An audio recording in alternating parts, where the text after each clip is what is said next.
ഏരൂർ തെക്കേ വയലിൽ പാമ്പ് കടിയേറ്റ് ഒരാൾ കൂടി മരിച്ചു. ഏരൂർ സൗമ്യവിലാസത്തിൽ 36 വയസ്സുള്ള സജുരാജാണ് മരിച്ചത്.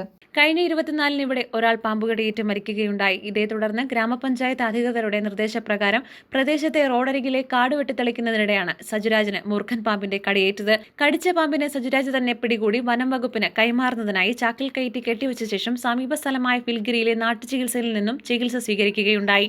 എന്നാൽ നാട്ടുചികിത്സയിൽ ഫലമില്ലാതെ വന്നതോടെ രാവിലെ 11:30-ഓടെ അഞ്ചലിലെ സ്വകാര്യ ആശുപത്രിയിൽ ചികിത്സ തേടുകയുണ്ടായി. ആശുപത്രിയിൽ ചികിത്സയിൽ കഴിയവേ സജുരാജിന് 2 തവണ ഹൃദയാഘാതമുണ്ടായതായി ആശുപത്രി അധികൃതർ പറയുന്നു.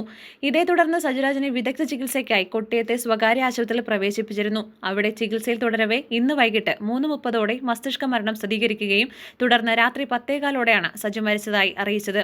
പാമ്പ് പിടുത്തത്തിൽ വശമുണ്ടായിരുന്ന സജുരാജിനെ നേരത്തെയും പലതവണ പാമ്പ് കടിയേറ്റിട്ടുള്ളതായി പറയപ്പെടുന്നുണ്ട്. സജുരാജിന്റെ ഭാര്യ മാളു, മക്കൾ കതിരി, ദുർഗ.